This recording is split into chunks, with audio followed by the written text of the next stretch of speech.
Network. You can find out his stuff on YouTube at youtube.com/Right Side Radio. His website is Nicholas J. Fuentes, FUENTES.com, and twitter.com/Nick J. Fuentes. Nick, thanks so much for taking the time today. Thanks for having me, Stefan. I got to say, I'm a longtime fan. I've been watching you since, I'm only 18 now, but I've been watching you since I was in high school. So good to be here. Oh, thanks. Very, very, very nice to hear. Your show is really spectacular, not just for its content alone, but, it's hard to avoid the fresh-faced, apple-cheeked 18-year-old thing, too, which is really, really impressive. And the fact is that you're hanging out with us in a suit on a Saturday, on a Friday, very, very impressive as well. So can you tell the audience a little bit about your backstory, how you developed your principles, and how you got into the show that you're doing? Sure, yes. So I guess I could start with my principles. That's the earlier story. I have to tell you, I sort of went through a similar transformation as I know you did as well, something that happened to a lot of us, I think, during this election. I started out in 8th grade. I think I was brought into the fold by Thomas Sowell, who, he's a big guy, really a titan on the right and has been for a long time. I just wanted to mention, too, now that he's retired, I really miss the guy. Hey, he had a great run, 86, let's all keep our fingers crossed. But great writer. Some disagreements, which is natural and healthy, but I certainly miss his voice, and I'm looking forward to see who steps into the fold. But sorry, go ahead. Yeah, no problem. Yeah, absolutely. I know exactly what you mean. He was one of the most sensible guys and an excellent writer, prolific too. But I think it was him who brought me into the fold. I watched him on Uncommon Knowledge, which was the Hoover Institute, which produced that. And for an hour, he talked about his book, Basic Economics. And for the first time, I heard the idea of economic liberty and free markets and laissez-faire. Whereas in school, all along, you hear about the government should fix everything, the government helped everybody, the government's great. And so Thomas Sowell was really the guy who introduced me to the idea that free people, free markets, that's how you make a society work a little bit better. And now, so what drove you to even look for this information to begin with? Because as far as I understand it, a lot of teenage boys are looking for videos on the internet, just not necessarily of Dr. Sowell. Yeah, right. That's what my father tells me. That's what my parents tell me all the time. They say, you should be watching other things on the internet. But so something with tentacles, I believe, is vogue these days. Yeah, that's Kurt Eichenwald style and some other things, right? But no, so in 8th grade, I was looking for that because I was really interested in communism at the time. I got to say I was never a communist, but I was always fascinated by the story of the Soviet Union and just how something like that was possible, how something like that could have happened. When you're growing up in the 2000s, modern post-Cold War era, it's sort of like this weird end of history time. I sort of wondered how that could have been achieved, how that worked, or how it didn't work, rather. And so I looked into what is the alternative, what's the other side, what was the argument against that. And so I ended up looking into Milton Friedman. I read Free to Choose, Capitalism and Freedom, all of that. Stayed basically along that path until 2015 when the election rolled around. I was for Rand Paul, for Ted Cruz. For a long time, I was a constitutionalist, full-blooded conservative. For a short time, I was a neocon. I was always really sort of on the side of the Austrian school more than the more neoliberal Chicago school in terms of economics. But right around the time when the primary started in 2016, I think it was January 31st or February 1st was the Iowa caucus in 2016. And right around that time, that's when I started to see the argument from the Donald Trump side of conservatism that, maybe we need the institutional change before we could get to this libertarian utopia. Maybe we need to focus on the demographics, immigration, the culture first. And really, for the longest time, I think for about a year and a half, I've sort of been along this conversion more to a much different brand of conservatism, maybe more in the tradition of Pat Buchanan and Coulter, people like that, where I see that you really can't have that free society if you don't have virtuous people, if you don't have strong families, if you don't have a culture that isn't degenerate, if you don't have a homogenous demographic situation. And so that's really where I'm at today. And then you want me to talk about Right Side and how I got involved there? No, just a sec for that, because I wanted to pause, because I think a lot of people have gone through that transition. And for other people who were not on the left, that transition to being interested in Trump is kind of incomprehensible. And the way that I've sort of framed it myself, Nick, and tell me what you think, the way I've sort of framed it myself is the non-Trumpers who were on the conservative side were like the single-serve salvation guys. You know, like, well, we just get Ted Cruz in there, we get Rand Paul in there, and everything's going to be better. Now, I think, though, what we want is a system wherein it shouldn't matter quite as much who is in power, because otherwise you're trying to win at Vegas by rolling two sixes every single time. Sooner or later you're going to come up snake eyes. But enough about Hillary. And so I think for people, with the dismantling of the regulatory state, with the rolling back of taxation, with the control over the borders, I think Donald Trump is smart enough to know he's going to be around for 4 or 8 years. And he wants to leave a system where it shouldn't quite be as much of a, oh my God, whether Hillary gets in or whether Trump gets in is going to be the difference between night and day, because that is a system that's dysfunctional in its essence, in its kind of deep state bedrock, rather than who's on top. You're exactly right. And I think you phrased it perfectly. That's exactly how I came along to the Trump train as well. As I said, even at the time when I came over to the Trump train, I was still more ideologically in line with Ted Cruz. I still wanted Ted Cruz's flat tax, Ted Cruz, a lot of his platform. But I said, we're really counting on one guy. It's Ted Cruz, and hopefully he fixes everything. He's going up against a liberal press, a central bank. He's going up against how many millions of illegal immigrants, this horrible immigration system, and on all and of on academia, and on. Hollywood, yes, TV, right, yeah, musicians. And it's the one guy. It's our lone guy who's going to be treated just as poorly as Donald Trump, but without the balls, frankly, to fight back against it and implement, as you said, a system. So I agree 100%. It started, at least for me, and I think for a lot of people, that we need a different kind of reform. Even if you don't agree with Trump on everything, he'll smash the institutions into something where we could get something conservative. Even if you're still a National Review guy, even if you're still a Ben Shapiro conservative, you're still going to have a better shot after Trump than you would with a Marco Rubio or a Ted Cruz, just as the lone tree standing against the wind. Now, while I certainly understand the appeal behind people like Ted Cruz and so on, I like my politicians with a side of Canadian bacon, but the one thing that I didn't trust him on was that he was not hated enough by the people I dislike. And we live in this kind of weird world where the way that somebody is going to be effective at controlling the state is just about everybody with a public voice viscerally loathes and hates that person. And it's kind of like weird, because politics is supposed to be about a popularity contest, but politics in this sort of, I don't know, post-Soviet creeping socialism kind of world, politics has become an unpopularity contest. Hey, you've got really, really great stuff to say, but I'm sorry, you're just not hated enough by the people I really, really need to hate you, which means you don't think you're going to be threatening their interests, or at least they don't think they're going to be threatening your interests enough. So it's become weird to the point where it's like the more lasers on someone, the more you want them in charge. That's kind of weird to me. Yeah, no, I know exactly what you mean. And one of the reasons why I liked Ted Cruz even initially was because all the senators hated him.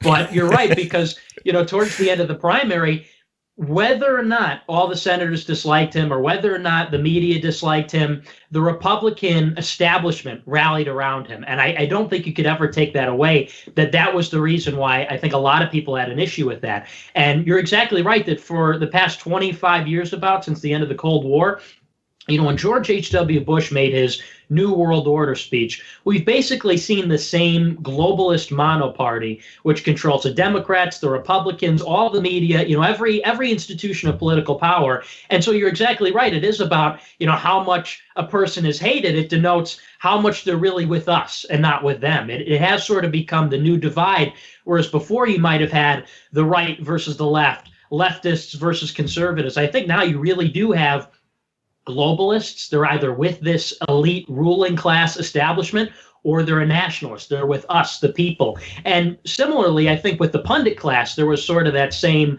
litmus test. Once I was firmly on the Trump train, I think right after the Republican National Convention, I was at work and I was working, just a regular high school summer job, menial labor. I was listening to podcasts, and I sort of made the determination that you look at the pundits, at least the online ones, who were for Trump and the ones that were against them. And that very neatly sorted who was with the people and who was with the elite. If you were for Trump, like the Gavin McInnes, like you, like Bill Whittle, like some of the others, I think you were really with the American people. You were really with the people and not so much the ideology, not the intelligentsia. Whereas you listen to like a George Will or a Brett Stevens who voted for Hillary Clinton. I mean, these are people that sided more with the elite, with the globalist class, right or left, than with us, the people. So I think that's really what set it apart was, are you with or against Trump? Right. And there is this nationalism has gotten such a bad reputation over the past, I guess, a century. And look, I understand that. I mean, nationalism had something to do with the First World War, with the Second World War, and so on. Nationalism in terms of just blind allegiance to your local state, marching off to war, no matter what they say, not looking at root causes and so on. Irrational prejudice towards your own in-group. It makes you a slave to the dominant ideology. And I that I've pushed back against, and I understand that. However, the reality that we were sold, or the illusion that we were sold, I should say, the illusion that we were sold was that we're just interchangeable. It doesn't matter which pawn, it's one pawn is the same as another pawn. We're all interchangeable. If people are in the Middle East, if they're here, if they're in Africa, it doesn't matter. We're all interchangeable, and to think otherwise is mere prejudice. But as the demographics have changed, as the data has come in, well, guess what? It turns out we're not all interchangeable. It turns out that culture and history and all of that and philosophy, the stuff that gets ground into the bones and the marrow over hundreds or thousands of years of sacrifice and intellectual labor and effort and so on, it turns out that stuff really, really kind of matters. And this is something that's very confusing to people, because nationalism has been portrayed as, well, if you're a nationalist, you want your country to rule everyone, like National Socialism, right? Like you want your country to expand. But most of the nationalists that I know of are like, well, we want our country to be our country, but, Saudi Arabia can be Saudi Arabia, and Japan can be Japan, and South Korea can be South Korea. I mean, what's wrong with that? It's having a preference for a continuity of culture that the demographic change doesn't seem to be able to support at all. Absolutely, absolutely. I think one of the biggest changes with the new right, the alt-right or the alt-light, whatever you want to call it, this new sort of faction of conservatism that's grown since Trump got into office, I think nationalism's fitting for all of that, is sort of the ideology of separation, whereas the old school conservatives, sort of the neoconservatives, neoliberals, I know they both hold their place in the Republican establishment, they sort of saw the whole world as, like you said, interchangeable. You're all just economic flesh units for the United Nations. It doesn't matter if you're Mexican or African or whatever. You come here, you fill out the paperwork, and it's the same as the people that have been here for 200 years, building and working on not only, a historical legacy, but an economic legacy, a cultural legacy. I mean, there's a lot more to it than just you can work that corporate job that the business party wants you to work. And so I think people started to come around to the fact that the ruling elite see us, the native population, as replaceable and Western civilization as interchangeable. It's, I remember that after Marine Le Pen lost, one of my friends, or someone I used to be friends with, Cassie Dillon, she said that, well, Marine Le Pen lost, and that's great because she's a socialist and she's for abortion. And I said, wait a minute, stop right there.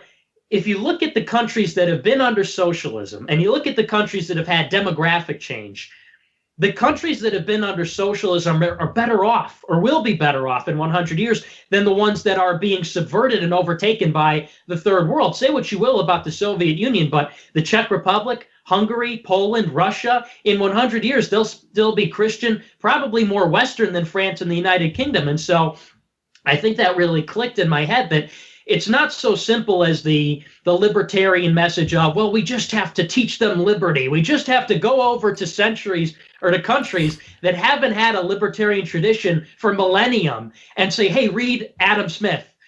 Try and have a discussion with someone you disagree with. Try and, bring Sunnis and Shiites together. Hasn't happened for 2,000 years, but let's stake the future of our country on it.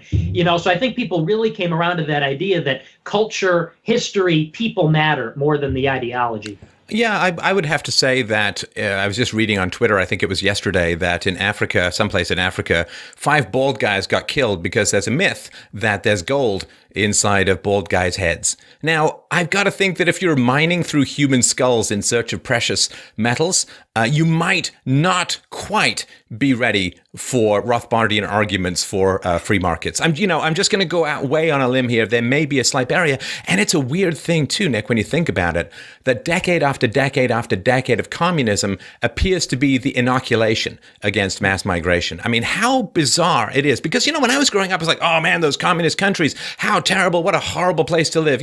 I went through the usual indoctrination, and then I read A Day in the Life of Ivan Denisovich, and then I read Solzhenitsyn's other works, and you find out, and you're like, wow, this is terrible. And now part of me is like, wow, I'm real sorry about the communism thing, but it may not be the very worst thing that could have happened to you. And that, again, I just feel like life is upside down. Like, Hitler loved Chamberlain because Chamberlain's coming over, a peace in our time. And Hitler's like, yeah, stupid old man. I love the guy. Yeah, bring him in. Let's give him some coffee. It'd be fantastic. Let him pet my dogs. Love this guy. And so the British were all like, oh, yeah, we love Chamberlain too because Hitler loves him. And then, when things went from bad to worse, then it's like, okay, well, now Hitler hates Churchill, but now we love Churchill. And it's just this weird thing where people keep flipping around. Ideas keep flipping around. Up is down, black is white. And the only thing that's keeping me on any kind of train tracks are principles. So let's talk about some of those, because when you were talking about socialism and abortion, the two things that spring to my mind are hedonism, right? Socialism is, I want free stuff. I mean, let's be honest about it, right? That old Thatcher line, it's the desire to live on other people's money until the economic sinkhole opens up underneath you. But and of course, abortion is, I don't want to have any consequences for unprotected sex or sex outside of marriage, or I want to have the fun of sex without the responsibility of raising a child or anything like that. There's kind of a hedonism involved in that. And the hedonism seems to have really, really taken over the last half century.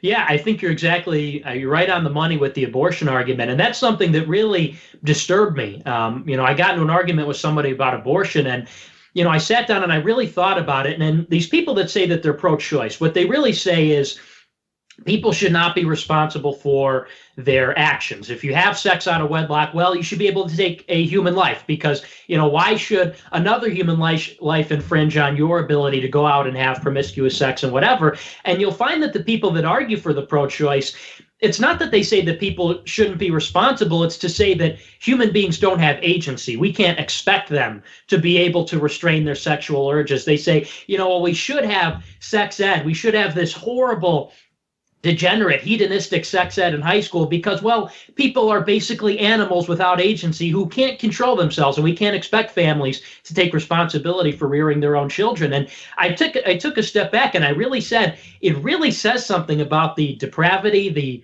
the perversity of the modern world, that we just can't have any expectations of our own neighbors anymore. The government, or whatever institution you want to call it, has to go in and basically tell people how they're supposed to live, what they're supposed to do. And it came back to culture, that we have to create a population that is worthy of liberty, that can handle liberty. People take, and especially on the moderate right, they take liberty to mean that, well, you can do whatever you want. Wow, isn't this great? You can smoke pot. Hey, guess what, guys? No rules. We can do whatever you want. It's not so much about the freedom to do whatever you want. It's the liberty to do whatever you want. And that involves responsibility, that in order to ensure that you can do and have a wide range of options, you're worthy of those options. It's sort of like, when you're growing up as a kid and you get to drive the car when you're 16, and then maybe you get to have a job when you're 18 or whatever.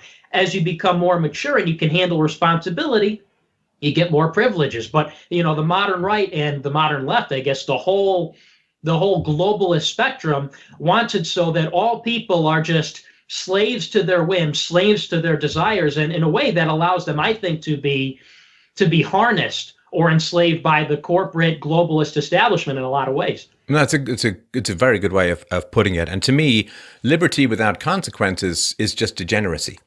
Mm-hmm. I mean, I have no problem. Be as free as you want. Be as free as you want. Just don't ask me to subsidize your bad decisions, just as I will not ask you or demand or force you to subsidize my bad decisions. We all need to guide ourselves by positive, negative consequences and by principles, and it's kind of a mix of those.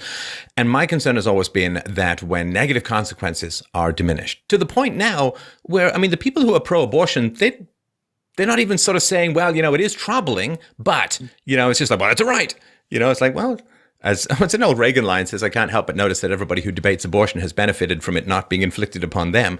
But it's not even like, well, it's troubling and there are health consequences later in life and it contributes to depression and, and so on. And generally it's the people who, so there's all these negative consequences, but they're not discussed. And now to the point where if you even say to people, well, you should at least pay for your own abortion. Oh, you're keeping healthcare. Oh, it's like, no, it's not healthcare. A fetus is not a disease. It's not a cancer. It's going to grow, but it's not going to kill you. So this idea that taking a human life in your womb is somehow curing you of this, to me, is very strange. And it's become really to the point where anytime you talk about negative consequences accruing to the people who've made bad decisions, the leftists say, well, of course, somehow it's all environmental. They have no free will. They have no choice. They can't understand the consequences of their actions. So they can't use a condom, but they can vote for complex foreign policy initiatives. And it makes no, like democracy plus no agency is a complete contradiction. If people have the right to vote, then they are responsible. They're far-seeing. They're thoughtful. They're, in which case they can use a damn condom or something else, or this contradiction never seems to be addressed on the left. People have no agency. They're just victims, leaves blown around by circumstances, can't think for themselves, can't plan, can't defer gratification. But they sure can vote on environmental policy now, can't they? It's like, pick one. Yeah. Well, it's such an ugly world. It's such an ugly, disturbing world that these people inhabit that, everything that Western civilization was about, whether it was great art, great achievement, the glorifying of the physical and the mental form, they've degraded it to the lowest possible level. And just about everything you can look at, whether it's the architecture. I went to Boston University, and if anybody's ever been to Boston University or been on the campus or seen it, you can Google it for yourself. The buildings are ugly. It's the ugliest campus you would ever see in your whole life. And it's the postmodern globalist architecture that stripped away all the culture, stripped away all the heritage, and said, look at this brutalistic, crude, we could pick this up and put it down anywhere else in the world and it would be the same. It's like the architect, I got a great idea. We'll take a Kleenex box and we'll marry it to an ice cube tray. It's going to be beautiful. Yeah, right, exactly. And they think that that's somehow an improvement, right? And you go down to the McDonald's, this is sort of a personal analogy, but on this campus, you have all the postmodern, ugly architecture. You have one of the cultural monuments around the campus. And people don't believe this when I tell them, but one of the things that they talk about in the orientation and everything is they have a giant neon Citgo sign that towers above the campus. And we all sort of live in the shadow of the giant neon Citgo sign. And I'm sitting in a McDonald's across the street with this postmodern architecture in the shadow of the giant neon Citgo sign. You have homeless people wandering the campus, people of all different races speaking all different languages. No one can communicate with each other. I'm grabbing my Grand Mac by both hands, and I'm thinking to myself, is this an improvement? Is this supposed to be progress? Is this the future? They tell us that, we're the progressives. This is the way of the future, is the free market, the capitalism, the corporations, the multiculturalism, and it's almost like a dystopia. It looks a lot more like that Harrison Ford movie. What's the one with all the robots from Blade the 80s? Runner. Yeah, right. It's like Blade Runner. It's like this urban dystopia. And I'm thinking to myself, you think back to the glories, you look to the Palace of Versailles or some of the villages in Europe and what once was of Western civilization. And it's not so much even the, as I've grown older, I've seen that culturally globalism is devastating to just the quality of life. Forget the fact that maybe people have nicer cars. They might have more air conditioning, more rooms in their houses. They have all the cool gadgets to distract them from just the really horrible quality of life that we've created for ourselves. Like we're in this, I don't even know what you'd call it, like we're pets. Well, yeah, we're kind of in the mind of a crazy person, because one of the things that I miss, I have it in my own life, Nick, but I miss seeing it in the world. I miss seeing beauty and I miss seeing joy. And the scrubbing of beauty and joy from the landscape, everything from modern art to like horrible plays. I remember first time I watched Who's Afraid of Virginia Woolf, I'm like, man, if I was at this dinner party, I'd chew my way out through the walls just to get away from these people. Why would I pay to watch this? Streetcar Named Desire. Like the beauty and the joy. And it seems to have become now that beauty is like, well, privilege.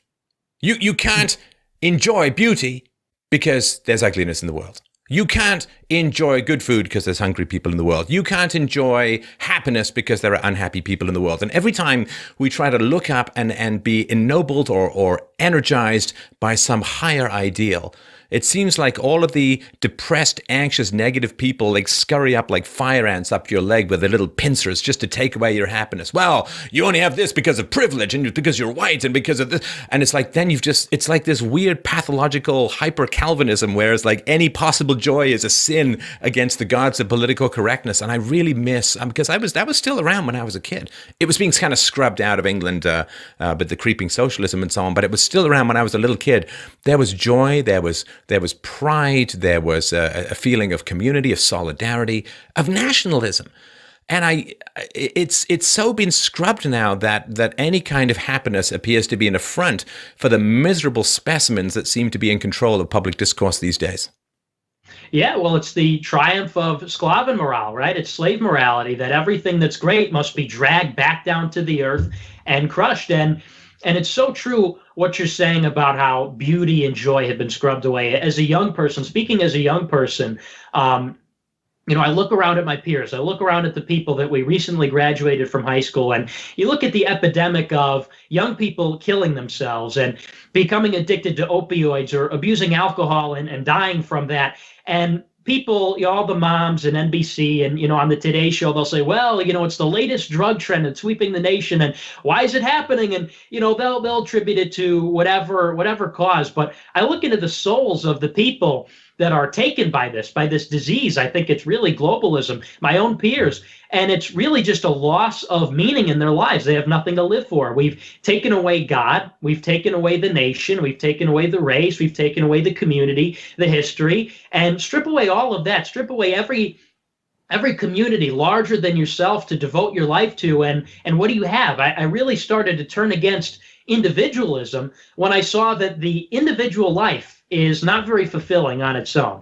I came from this very libertarian position, and I still am to an extent. I do believe in individual liberty, but I think that the human animal is a social animal. And in our society, what value does one individual have in his 100 years? What, you're going to get really wealthy, you're going to buy a really nice beach house, you're going to have sex with a beautiful woman, contrasted with while the nationalism may have been a really horrible thing in the world wars, giving your life for your country, giving your life for your God, for your children, for posterity. And the young people that are coming out of high school to be crushed by college debt, to be crushed in the corporate world, to do marketing for 60 years and then retire and maybe buy a boat. I mean, why wouldn't you kill yourself if life is suffering and you're just waiting to get a boat to take the edge off? Why wouldn't you expedite that process? We've stripped away all the meaning, the beauty, the joy out of life. And the young people say it's not true, but I mean, you can tell the difference when you actually look at the statistics. Yeah, I mean,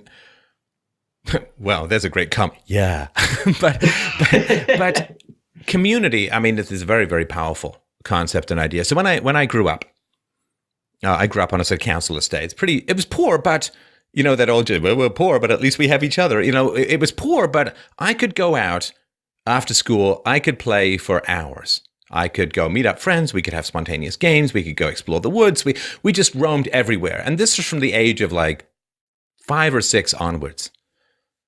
And there's a huge amount of unstructured playtime in my childhood. And this is one of the reasons why, for me, negotiating and trying to find win-win situations, because when kids are unattended, they have to negotiate with each other. They have to hammer out their differences. And there's a lot of social enforcement. There's no kiddie cops. There's no like, woo, woo, somebody's cheating at a game. Well, what do? You ostracize them until they shape up, right? So you get this self-regulating, self-contained community of kids where the mean kids, the sucky kids, the cheaty kids, they're ostracized and then they sort it out. And they usually, 9 times out of 10 or 99 times out of 100, they'll sort things out. You'll figure things out. You have your fights and then you shake hands and you move along. And you don't need some big giant external authority to make that kind of kid society work.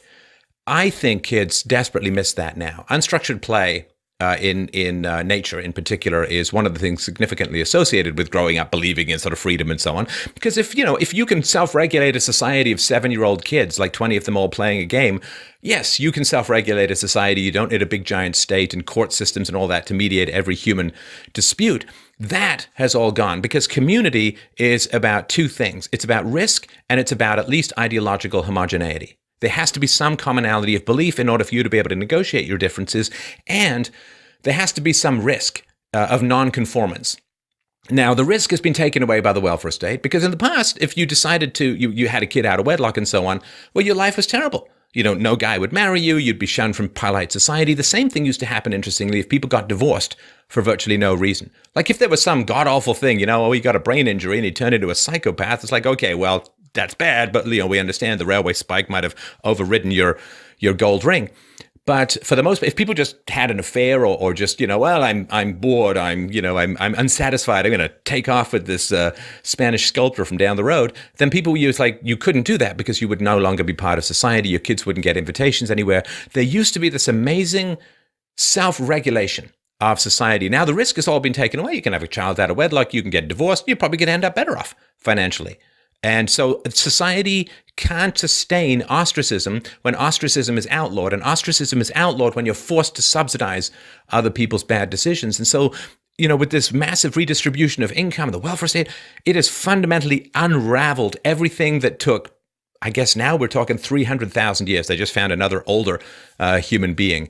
And it'll be talking like 300,000 years of intense social pressure and development to develop these mechanisms of enforcement without centralized authority. And it's taken like 50 years to fundamentally unravel that basic thing. And you've got no community and no homogeneity that you can be comfortable with. And what do you have left? Well, it's true. We've taken away all the mechanisms by which a community, which is like a living organism, would remove the waste. And that's sort of something that the globalists, the neoliberals, they want to strip away all the pain, all the ills, all the negative, but you need that. I mean, could you imagine if, as a human person, it's not the most pleasant thing in the world to go to the bathroom. Could you imagine if you just taped everything up down there and you didn't let the waste go? I mean, that's sort of what we've done with people in a society. Is the people that are born out of wedlock, well, it's fine. They just made a mistake and it's okay. Look, it's great.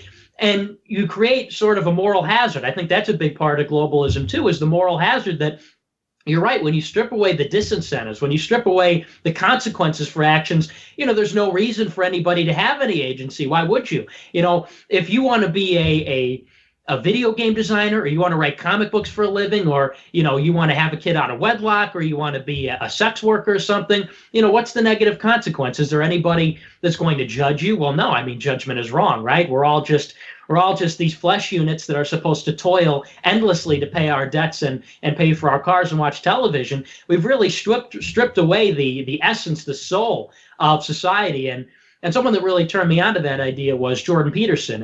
And he turned me on to the book Modern Man in Search of a Soul by Carl Jung. And I read that, and he said that, we've really gotten away from the idea that man is anything more than just this automaton that we're just supposed to work and work and work, and for nothing, though.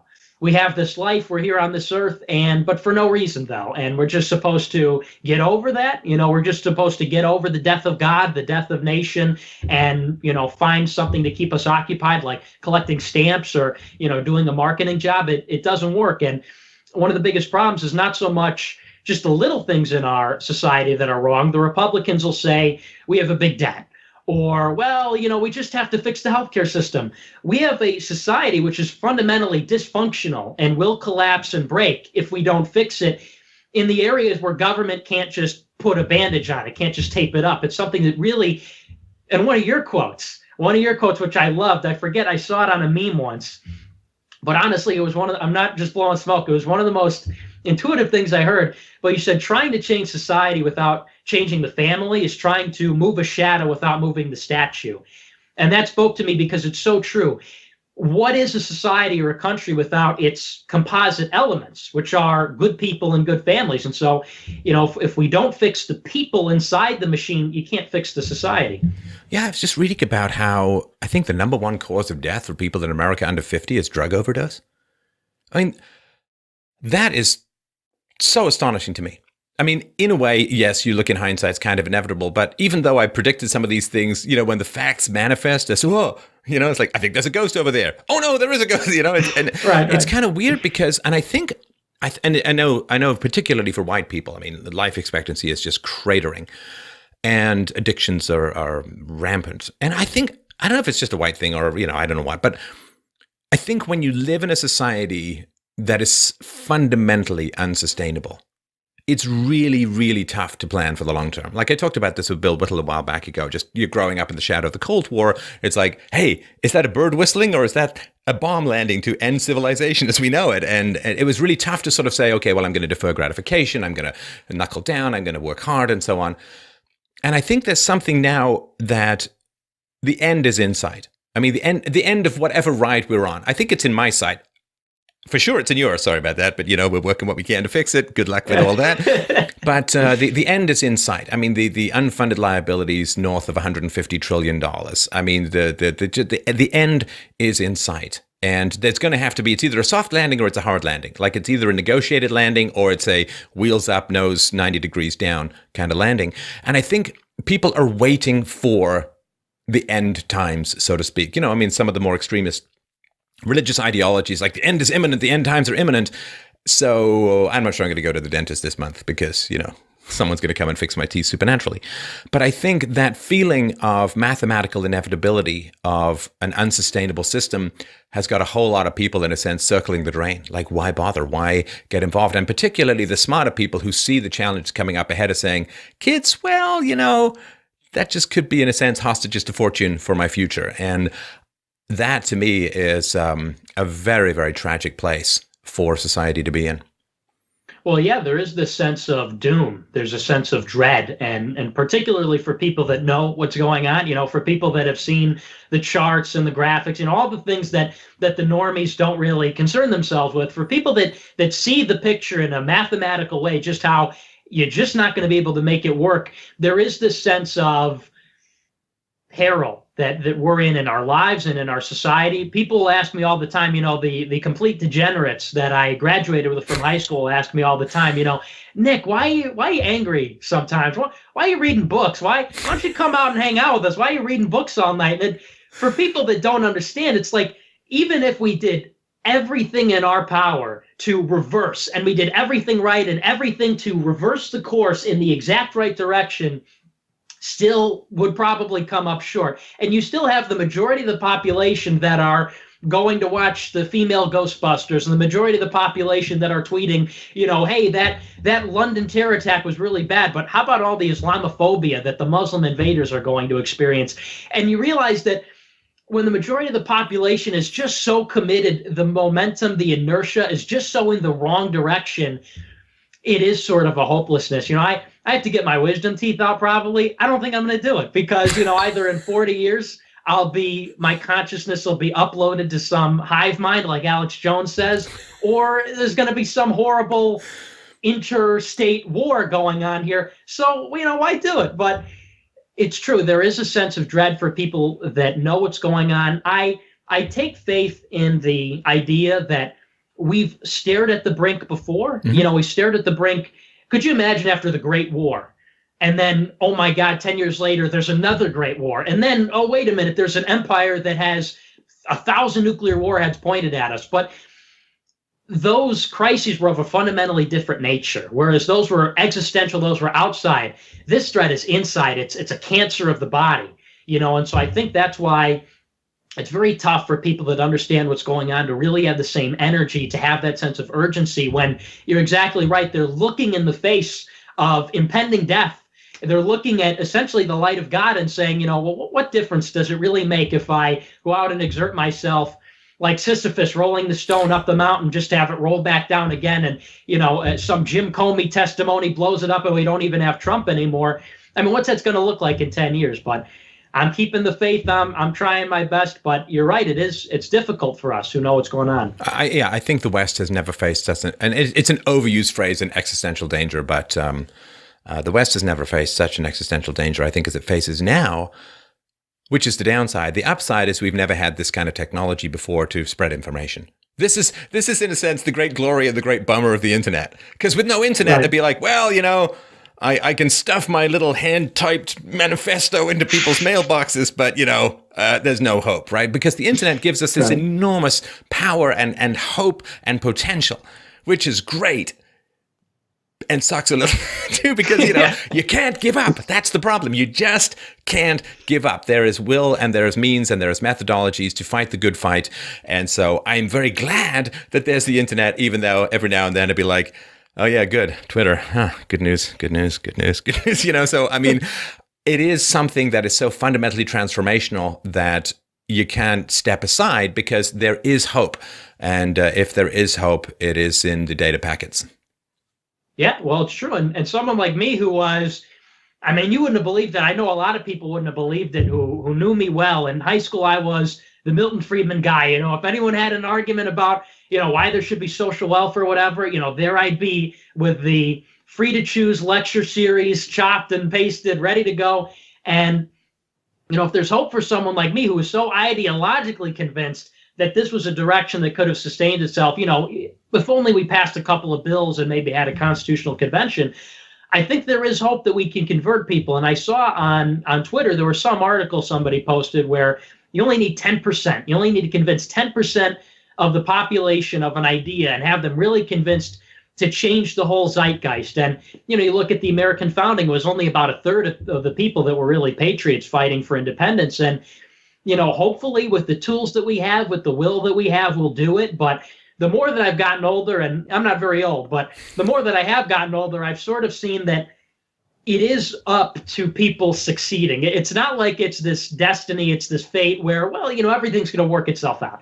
Even if, you hit the snooze on the alarm clock and, you don't really write that book so well, everything will still work itself out. When you see the pictures and the videos of the migrants pouring into Europe and the riots in Paris, and you see, just how huge the amount of money is that we owe in debt and all these different catastrophes, you quickly realize that it is up to every one of us who know to pull as much as we can, and hopefully that will be sufficient. But I think that's what I've learned growing up, is it's on every person. And that's why people ask, why do we do this? To regular people, we seem like we're crazy. Why are you yelling at the camera, Stefan, for an hour about philosophy? Nick, why are you filming a show in your basement telling people about, Muslim terror attacks, and only 1,000 people watch your show? Well, it's because if everybody's doing as much as they can, maybe we could right this ship, but hopefully it'll be worth it. Hopefully we'll write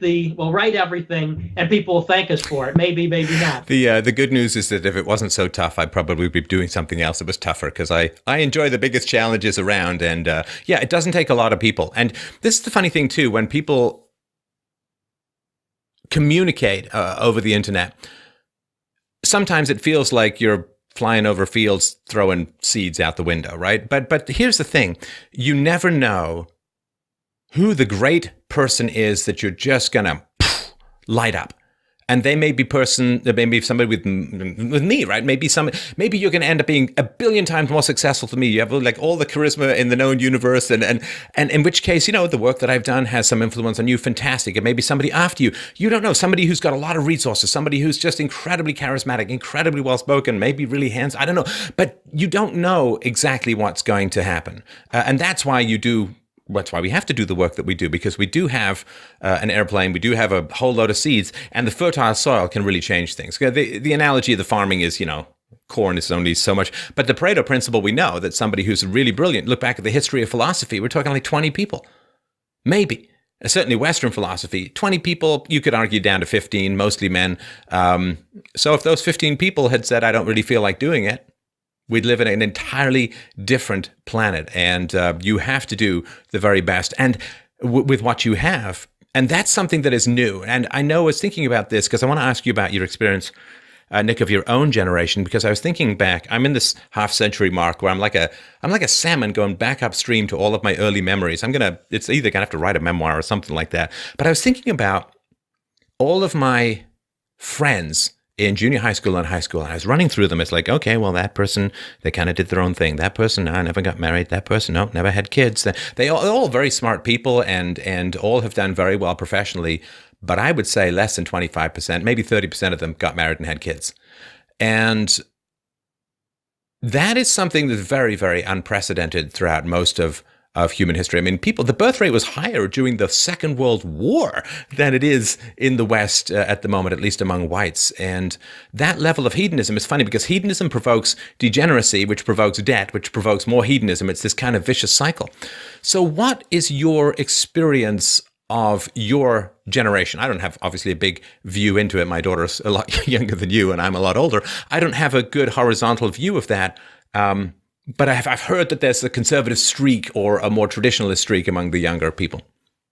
It's tough to gauge, because I am really just on the cusp, but I definitely think there is something to that. People do say that Generation Z is more conservative and is more traditional. And I think that part of maybe the benefit, I don't know if it's a benefit, but part of the perk of maybe all the degeneracy that it saturates the culture, just how much of it there is I think Generation Z, when they grow up with Miley Cyrus on television, whereas with previous generations, they see that at the age of 10 or 13 and they say, wow, that's something that's really novel.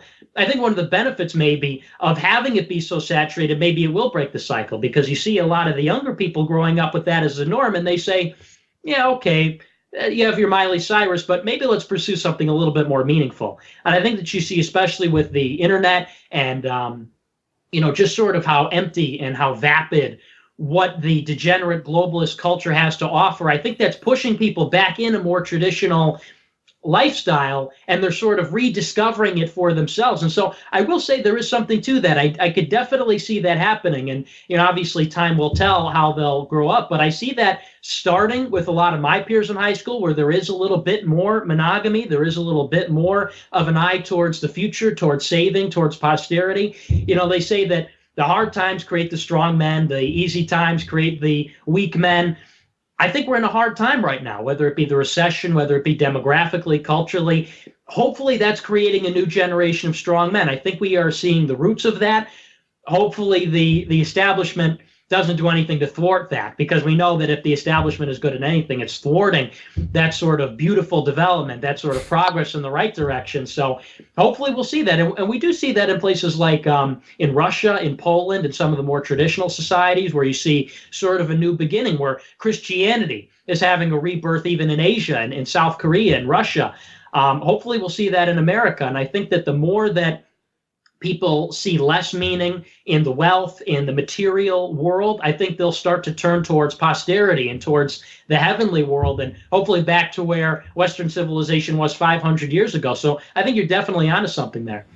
The number of lies, I think, that are being exposed, to water wears away the stone and time wears away the government lies. And when there is this first flush of enthusiasm, with government solutions, like, we're going to borrow all this money and we're going to throw it at poor people and everyone's going to become wealthy.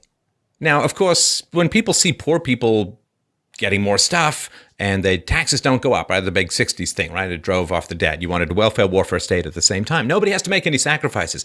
So it seems like magic. God, we should have done this before. It's like the guy who's like, wow, I have a credit card. Why did I bother going to work? I could just put things on I should have thought of this. This little card is way better than going and mowing lawns for a living.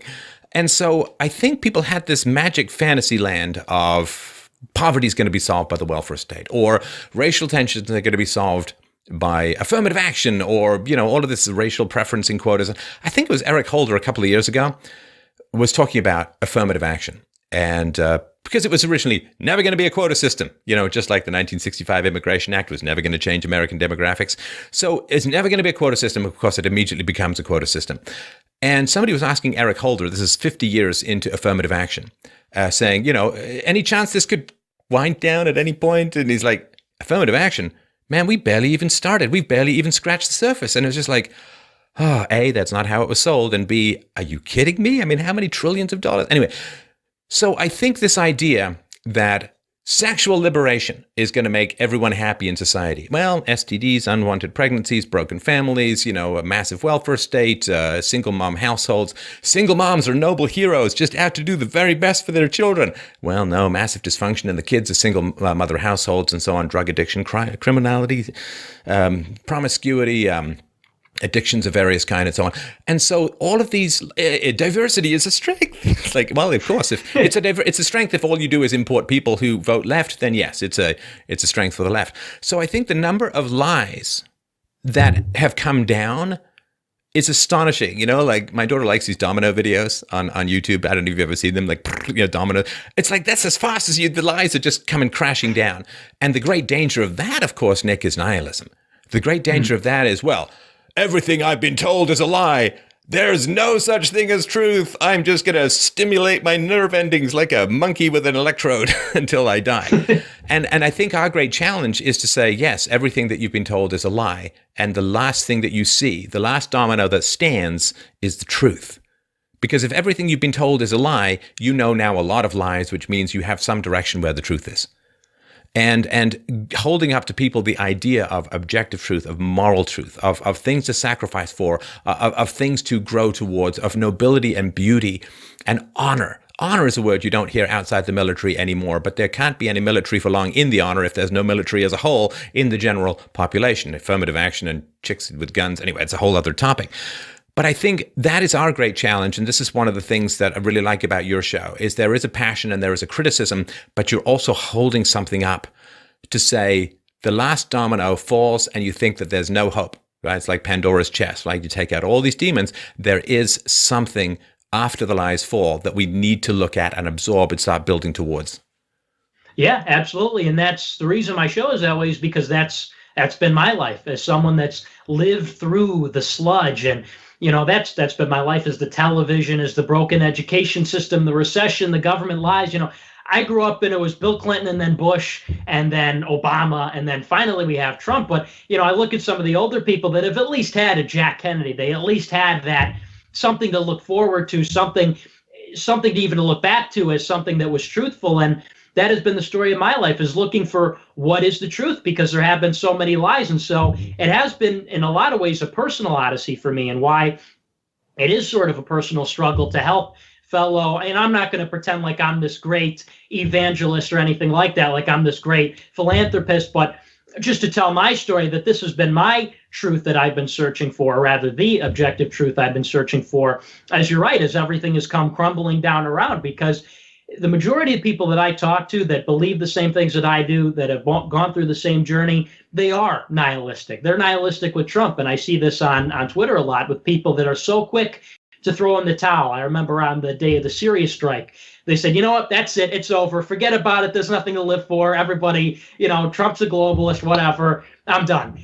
I said, no, wait just a sec. There's still something there. Let he who was without sin cast the first stone. You tell me you've never made a mistake in your life, and then you get to criticize someone who I genuinely think made a mistake in that moment. Stop listening to your daughter.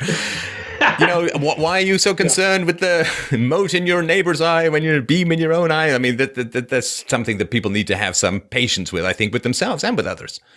Oh, definitely. Definitely, especially with the president and with the movement that's going on And I think there's a reason for that. It's not by accident that people are so quick to say, oh, well, it's all over. Because realistically, for someone, that's 19 or 20 or 21, and all they've seen their whole life is just lie after lie, betrayal after betrayal. George W. Bush let in 8 million immigrants. This is a Republican. This is supposedly a conservative. It makes sense, sort of like, I don't even know. They've been burned so many times, just down to a psychological level. It's almost like an abused dog. Sort of, that they just sort of flinch whenever something happens. But you're right, it is our task. It is our job to offer something else, to offer the alternative, the replacement, because you're right. If we don't offer a substitute and we just tear down everything, what is there left? And that's essentially what happened in the beginning of the 20th century, which started all this madness. Was we took down God, we took down all the superstitions, and we said, wow, look at how smart we are, look at how enlightened we are, without fully realizing the implications of what would happen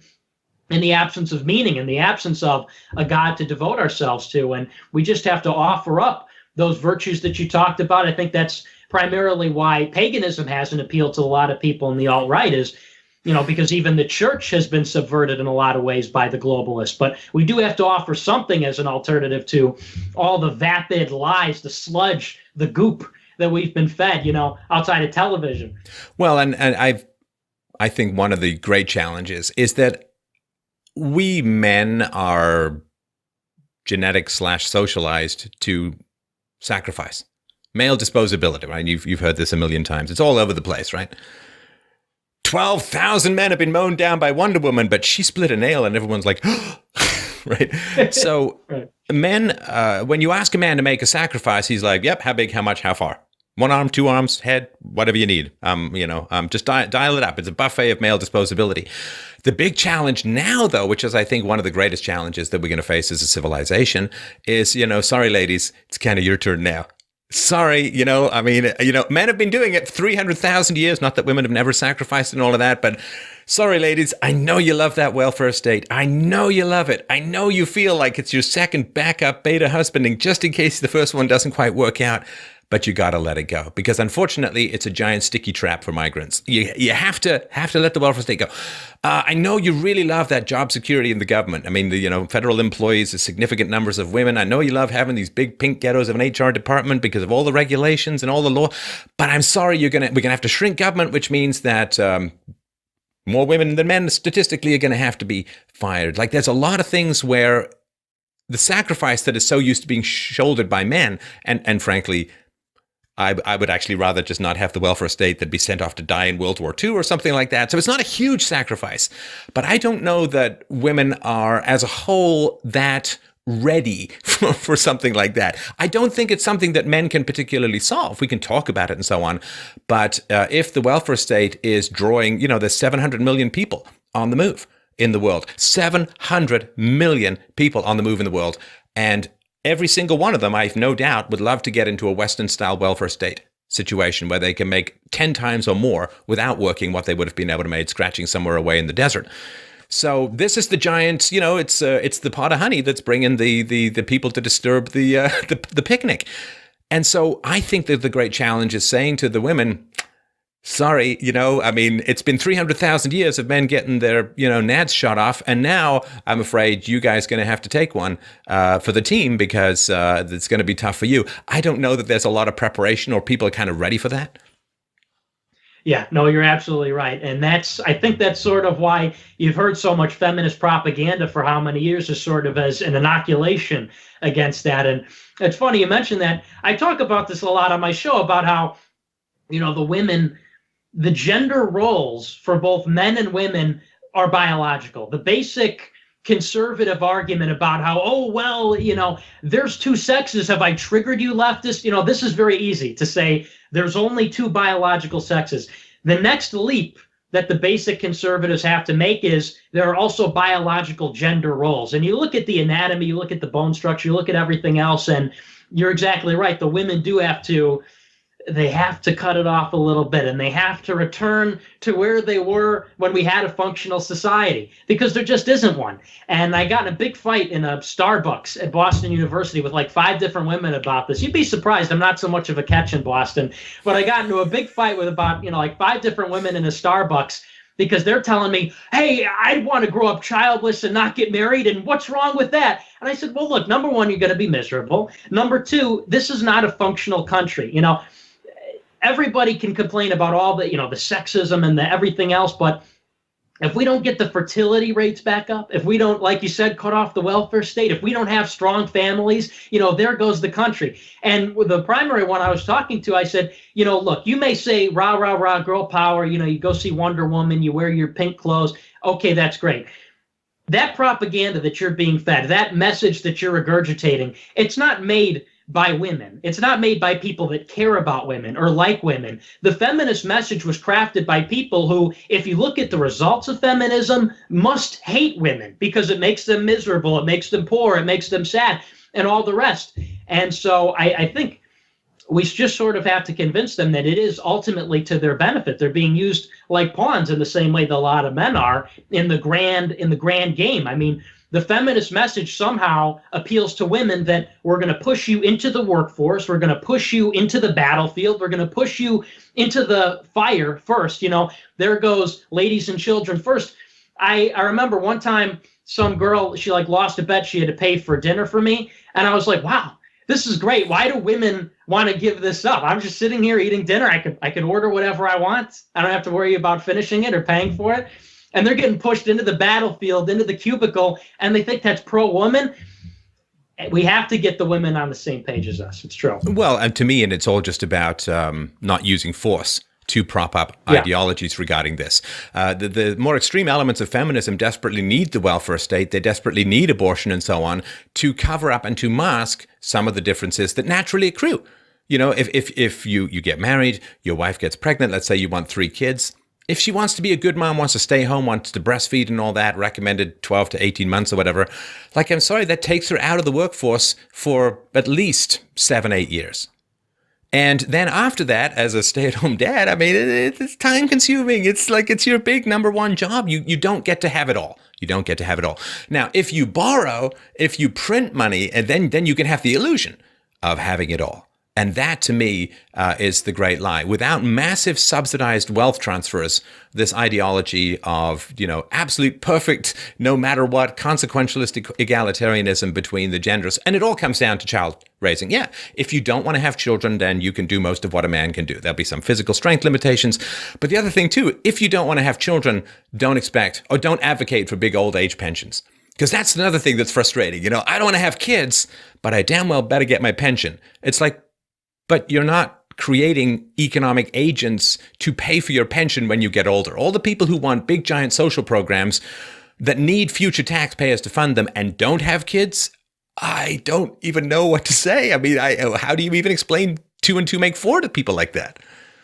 Yeah, well, yeah, I mean, that's what Bastiat said, right? Government's the great fiction by which everyone endeavors to live at the expense of everyone else. And it's totally true. And how do you explain to people that are on the government dole, that are having it all, or as you say, having the illusion of having it all, how do you explain to them, hey, you need to vote to not have, the money. You need to vote for the money to go away and all that.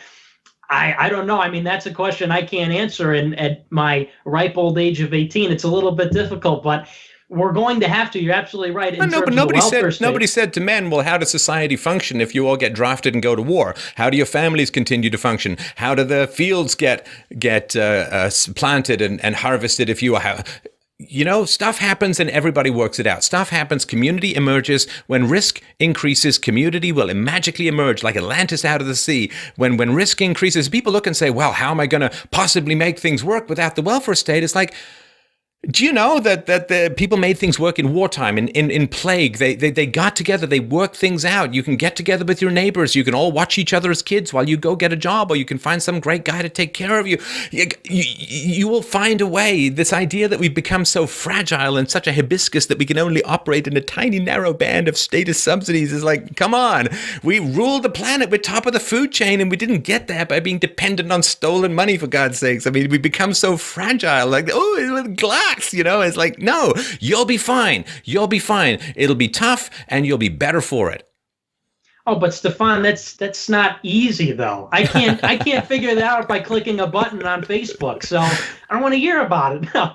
But I mean, that's how we've raised people to become. I mean, that's right. That's what the public school system teaches or doesn't teach is the dependency. And that's even what the parents teach when you have the helicopter moms and dads that don't teach children. It goes back to when you're saying about how when children have their own independent play, they figure these things out. People don't have the ingenuity or the creativity or anything else anymore because they were taught, put the square peg in the square hole. Put the circle peg in the circle hole. People are poor. Government gives them money. This is how this works. Every problem has a government solution. Everybody gets a trophy. Right. Yes, exactly. And that's, from cradle to grave, that's how we're taught to solve the problem. So I think, until we get back control of the education, I think it really starts with community, with the elders in the community taking back responsibility in terms of educating the kids and having that sort of thing, teaching those values. And they still have it, by the way, in a lot of the country. In a lot of the country, go down to some parts of the South or in the West, they still have that independence. It's really once we get drawn into the cities, once we get drawn into the suburbia, the urban districts where you have no community, where you're just this multicultural slime, then you get away from those values. Because I don't think man was ever intended to live in a city. You look at every city throughout history and the metropolis, I mean, the human it's a bad zoo. Place. Right, exactly. Whether it's, what was the one that they destroyed in the Bible? It was Gomorrah? I forget. Yeah, Sodom and Gomorrah to, Rome, to every city. It always, doesn't end up so great. So I think once we return to the fields where we were intended, maybe then it could become a possibility. I just wanted to mention, for those who may have misheard you, he said return to the fields, not return to the fields. Returning to the fields is something that we've been doing entirely too much of. Nick, I really want to thank you for your time today. I want to remind people, check out your show. It is a great show. You can get on Right Side Broadcasting Network. That's youtube.com/Right Side Radio. The website, we're going to put all the links to this below, but just for those of you who are listening alone, Nicholas J. Fuentes, FUENTES.com, and twitter.com/Nick J. Fuentes. A great chat. I hope we can do it again soon, and very, very best of luck with your broadcasting career. I see bright things ahead of you, and not just the hope of universal morality, but a good career as well. I appreciate it. Thank you so much for having me. It was a good time.